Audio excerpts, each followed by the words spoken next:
खंडेन सहितं दुग्धं कपकृत पवनापहं सितासितोपलायुक्तं शुक्लं त्रिमलापहम्। इसमें बताया है कि खंडेन सहितम दुग्धम, दूध में जैसे सामान्यतः मीठा डालते हैं लोग, ठीक है, वैसे दूध सीधा ही पीना चाहिए, उसमें स्वयं ही मधुर रस होता है। लेकिन अलग अलग प्रयोजनों के लिए, जैसे पिछले व्याख्यान में मैंने बताया था ना कि उबाल करके शीतल ठंडा किया हुआ दूध यदि आप लेंगे और उसमें खांड डालेंगे और खांड भी पहले पानी में भिगी हुई डाल देंगे तो आपके पित्त का दोष, उससे होने वाले रोग शांत हो जाएंगे। ऐसे ही अब कहते हैं खंडेन सहितम दुग्धम, जो मैंने बात बताई वो आचार्य अब कहते, तो खांड से युक्त दूध पिएंगे तो क्या होगा, कफकृत, कफ बढ़ाएगा। कफ का मतलब समझ गए, शरीर के अंदर जलीय धातुएं, रक्त, मांस, मेद, मज्जा आदि जिनमें तरलता है, इन धातुओं को बढ़ाता है। ये शरीर में, जैसे मेरा शरीर क्या है, वात का है, इसमें मांस नहीं है तो वात प्रकृति का है। कुछ लोग होते हैं जैसे बहुत क्रोध करते हैं, होता है इसका मतलब उनमें गर्मी है, पित्त प्रधान है। कुछ बहुत मोटे हैं, आलसी से हैं, धीरे धीरे सुनेंगे, धीरे धीरे सोचेंगे, ऐसा करेंगे, इसका मतलब वो कफ प्रकृति का है। मनुष्यों की होती तीनों प्रकृतियां हमारे अंदर, एक प्रधान होती, तो वात पित्त कफ तो समझ गए ना। कफ का मतलब है रस, रक्त आदि 7 धातुएं जो हैं उनका बढ़ना। तो खांड यदि डाल के पिएंगे दूध को तो कफ बढ़ेगा आपका, अर्थात जिन जो शरीर को मोटा करना चाहते हैं, जो शरीर के अंदर रस रक्त आदि धातुओं को चाहते हैं कि और मेरी बढ़ जाएं, तो उनको क्या लेना चाहिए, यौवन, युवा, जैसे युवा पुरुष स्त्री, ठीक है कि नहीं, उनकी धातुएं खूब उनको चाहिए। 7वीं धातु खर्च होगी, गृहस्थ होंगे तो उससे पहले की जो 6 धातुएं हैं उन्हीं से तो बनेगी 7वीं धातु, वो खर्च होगी तो क्या होगा, 7 खाने बने हुए हैं, नीचे वाला खाना खाली हुआ तो ऊपर वाला जाएगा कि नहीं, ऊपर वाले होंगे ही नहीं तो 7वीं धातु कैसे बनेगी, कम बनेगी। तो इसलिए दूध का सेवन खूब करना चाहिए। आगे प्रसंग आएगा जब और बताऊंगा। तो युवा अवस्था में और विशेषकर जो गृहस्थ दंपति हैं, जो संतान परंपरा को आगे बढ़ाना है, कुल वृद्धि करनी है, तो उनके शरीर में क्षीणता आएगी, तो इसलिए उनको दूध मीठा डाल करके खूब लेना चाहिए।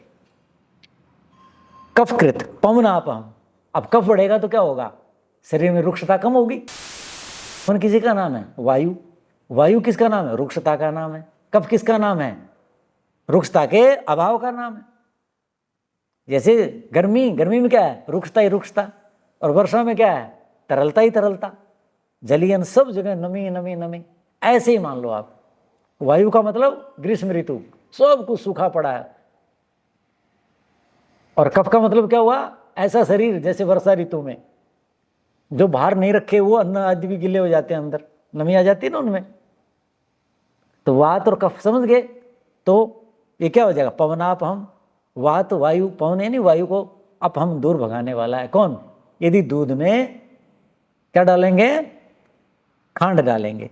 सीता सितोपलायुक्तम, सीता किसे कहते हैं मैंने बताया था, खांड को शुद्ध करके उसमें दूध आदि डाल करके बुरा बनाते थे पहले, आजकल चीनी की बना देते हैं, वो गलत है, वो ठीक नहीं है। तो सीता किसे कहते हैं, बुरा को कहते हैं। अंश और कम कर दिया जाता है, जैसे गुड़ में अम्ल बहुत होता है, बहुत गर्मी होती है, बहुत ताकत होती है, फोड़े फुंसी हो जाते हैं, खांड में उससे कम होगी, और सीता जो बुरा है उसमें और कम हो जाती। तो कहते हैं यदि वो डाल करके पिएंगे, सीतोपल किसे कहते हैं, सीता मानी बुरा, उपल मानी पत्थर, तो बुरा का पत्थर क्या हुआ, मिश्री, सीतोपल उपल मानी पत्थर को कहते हैं। तो जो सीता है पत्थर के आकार में कर दी, ठीक है कि नहीं, तो और शुद्ध करके सीता को भी, बुरा को भी और शुद्ध कर करके वो बनाते थे पहले। अब तो चीनी की बनती होगी, वो ठीक नहीं है, ठीक है, चीनी ठीक नहीं है तो उसके उत्पन्न सारी चीज़ें ऐसी होंगी। तो यदि आप बूरा डालेंगे दूध में या मिश्री डाल के पिएंगे तो क्या होगा, शुक्रलम त्रिमलापम, शुक्रलम, ये और ज़्यादा, शुक्र किसे कहते हैं, 7वीं धातु को कहते हैं। रस, रक्त, मेद, चर्बी जिसे कहते हैं, अस्थि, हड्डी, मज्जा और सूक्ष्म, और मज्जा के बाद सातवां शुक्र जिसे वीर्य कहते हैं। पुरुष और स्त्रियों में नाम अलग अलग है, ठीक है कि नहीं? तो वहाँ रज कह देते हैं या वीर्य कह देते हैं, सातवीं धातु, ठीक है। उसको बढ़ाने वाला है कौन सा दूध? उबाला हुआ, उबाल करके ठंडा किया हुआ, और उसमें या तो बूरा डालो, ठीक है, या मिश्री मिला करके पियोगे तो आपकी सातवीं धातु बहुत बढ़ेगी। ऐसे पुरुषों में बहुत कमी मिल जाती है, समझ गए कि नहीं? और संकोच उस बताते नहीं, कुछ नहीं। आयुर्वेद के आचार्य के पास जाओगे तो वो क्या कहेंगे? ये चीज़ खाओ, ये खाओ, जिससे आपके शुक्र की सातवीं धातु की वृद्धि होगी। तो ये कहा। आगे क्या कहा? सगुणम मूत्र कृच्छ्रघनम। जो किसान है, पश्चिमी उत्तर प्रदेश है जैसे, वहाँ खूब गन्ना होता है, तो वहाँ 12 मास गुड़ खाते हैं, गुड़ दूध खूब खाते हैं। जबकि गुड़ और दूध नहीं खाना चाहिए, क्योंकि गुड़ के अंदर मैंने अभी बताया अम्ल होता है, अम्ल होता है, और दूध के साथ खाओगे तो रक्त दूषित हो जाएगा। गुड़ से ही रक्त दूषित होता है, क्योंकि उसमें अम्ल बहुत ज़्यादा होता है। ताकत तो है उसमें, लेकिन अम्ल भी बहुत है। तो जो शारीरिक श्रम करते हैं, बहुत ज़्यादा परिश्रम करते हैं, कुछ करते हैं, उनको तो हो जाता है, लाभ उसका खूब होगा। लेकिन जो शारीरिक श्रम नहीं करते, बुद्धिजीवी हैं, कम काम करते हैं, छाया में बैठे रहते हैं, तुनक मिजाज से, हल्का फुल्का सा शरीर है, वो गुड़ न खाएं, बहुत कम खाएं, नहीं तो गड़बड़ हो जाएगी। बहुत ताकत होती है उसके अंदर और गर्मी होती। तो गुड़ यदि दूध के साथ लेंगे तो क्या होगा? मूत्र कृच्छ्रघनम। बहुत लोगों को गर्मी में, इस ऋतु में, बहुत यात्रा कर रहे हैं, क्रोधी हैं, बैठे ही रहते हैं, दुकान है या कोई ऐसा व्यवसाय है, गर्मी ज़्यादा हो रही है, तो उनको कब्ज अर्थात बड़ी आंत के रोग अर्थात मूत्राशय के रोग बहुत ज़्यादा हो जाते हैं। समय पे से नहीं उठ के साफ करेंगे, पानी नहीं पिएंगे, गरिष्ठ चीज़ें ज़्यादा खाएंगे, तनाव सा है, गर्मी का है, जैसे ड्राइवर हैं बेचारे चले जा रहे हैं, उनको ये मिलेंगे। पुराने टाइम के जो दुकानदार होते थे, सवेरे शाम तक दुकान पे बैठे हैं, पड़ोसी के ग्राहक ज़्यादा आ गया तो ईर्ष्या कर रहे हैं, मेरे क्यों नहीं आ रहे, आज बिक्री कम हुई, जो भी ये सांसारिक मैं बातें बता रहा हूँ। तो ऐसा व्यक्ति जिसके अंदर ये है तो उनको मूत्रकृच्छ हो जाता है, अर्थात मूत्र कठिनाई से आता है, सफाई नहीं होते गुर्दे से, मसाने में जो मूत्राशय है, थैली है, उसमें विकार आ जाएंगे, जो मार्ग है उसमें अवरोध हो जाएगा। तो ऐसी किसी को तंगी है तो वो दूध में गुड़ डाल करके लेंगे तो क्या होगा? उनमें ये जो कठिनाई है ये हट जाएगी, और जो लेते रहें कभी कभी तो उनको होगी नहीं। यदि ऐसे ऐसे जो काम करते हैं, यानी जिनके मूत्र में लालिमा है, पीलेपन से लालिमा में बदल रहा है, इसका मतलब है कि गड़बड़ है। और जो पीलेपन से सफेदी में है तो इसका मतलब कफ की मात्रा ज़्यादा है, वो भी नहीं होनी चाहिए।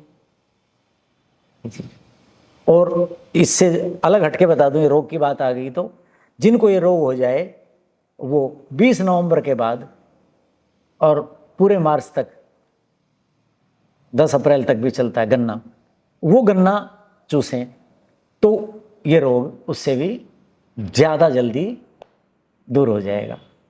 आम बात है, मिल जाते हैं आपको 200-500 लोगों में एक आधा व्यक्ति ऐसा मिल जाएगा। अच्छा, कुछ को ये कष्ट है, उसको पता भी नहीं मेरे कष्ट है, ध्यान ही नहीं देता, अब बढ़ जाता।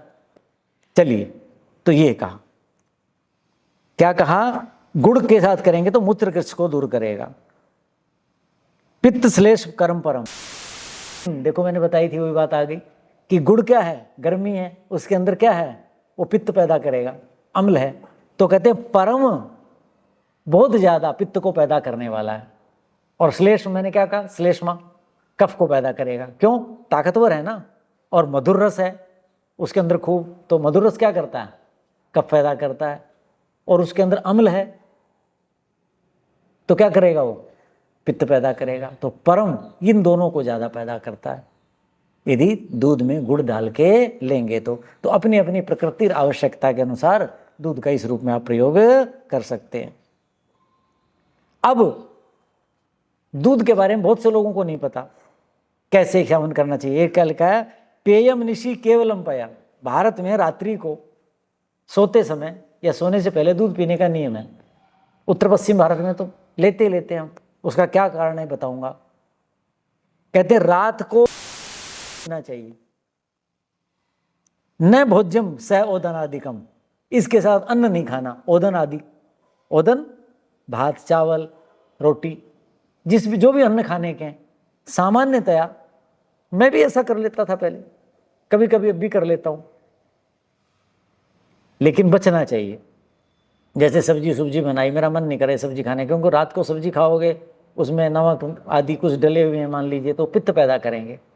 तो मन करता है वर्षा ऋतु में और शरद ऋतु, ये जो 4 महीने चातुर्मास जिसे कहते हैं, इन्हें बहुत उपवास आदि बनाए हैं। इसलिए बनाए हैं कि इस ऋतु में पाचन शक्ति मंद होती है, पित्त एक में संचित होता है, वर्षा ऋतु में 2 महीने, 2 में कुपित होता है। तो मैं कहा करता हूँ भाई इस ऋतु में आप हल्दी भी मत खाओ या बिल्कुल कम डालो, जीरे का छोंक लगाओ मत, क्योंकि ये सब पित्त पैदा करेंगे, गर्मी की चीजें। छोंक तो लगाना नहीं, जैसे होता है ना प्याज खलाना,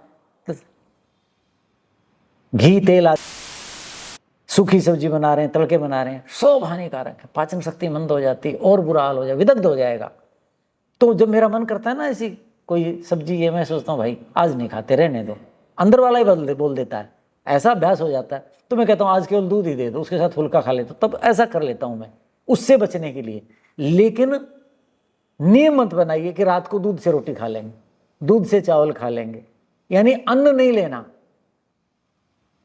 पेयम निशि केवलम पया, रात्रि को केवल दूध पीना, तेन से उसके साथ अन्न ओदन अधिक नहीं लेना।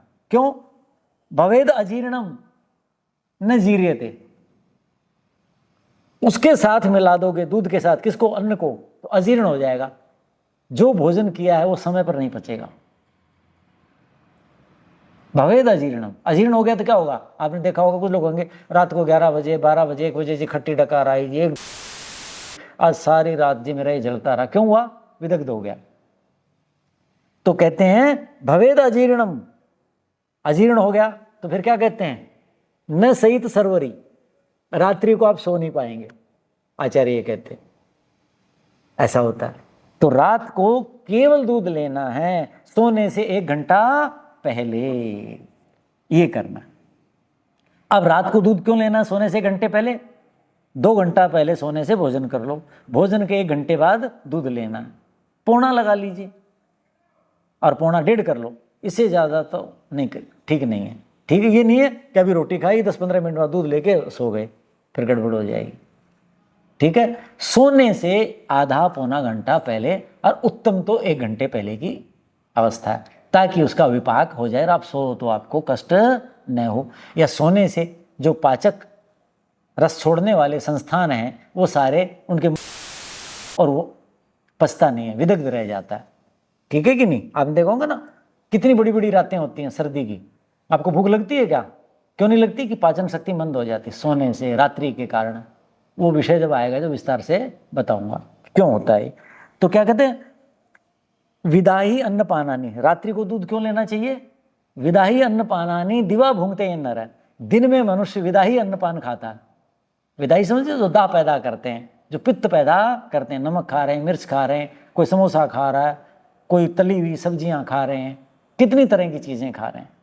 और मैं थोड़ा इसमें और जोड़ दूं, हम जो केवल जीव नहीं, 5 जो सेंस हैं, ज्ञानेंद्रियां, कान से विदाही चीज सुनते हैं, ऐसे शब्द सुनते हैं जो हम सुनना नहीं चाहते। आपको कटु वचन बोल दिया किसी ने, आप क्या चाहते हैं? मुझे कौन कैसे देखे? आप आंखों से वो देखना चाहते हैं जो आपको प्रिय है, और आपको कटु दृष्टि से देख रहा है, ऐसी चीज दिखाई देगी जो आपको अच्छी नहीं लगती, करेगी। आपको ऐसी गंध मिल गई जो आप नहीं चाहते तो आपको दाह होगा। आपको ऐसा स्पर्श मिल गया जो आप नहीं चाहते, केवल रसना नहीं, रसना की बात नहीं है। तो मैं इसमें अपनी तरफ से ये चीज जोड़ता हूं कि भाई 5 ज्ञानेंद्रियों से, यानी रसना के अतिरिक्त 4 ज्ञानेंद्रियों से दिन भर हम प्रतिकूल चीजें अंदर ले रहे हैं, उससे हमारे अंदर क्या होता है? क्रोध, ये ईर्ष्या, तंगी, कुढ़न, ये सब पैदा होती है, उससे पित्त पैदा होता है, विदाह होता है उससे। ठीक है, तो कहते दिन भर मनुष्य विदाही अन्नपान का सेवन करता है, तस्मात, इसलिए। आयुर्वेद का आचार्य देखो क्या गजब सोचता है, कितना बड़ा विज्ञान है। तो जी उसका उपाय तो बताओ कोई।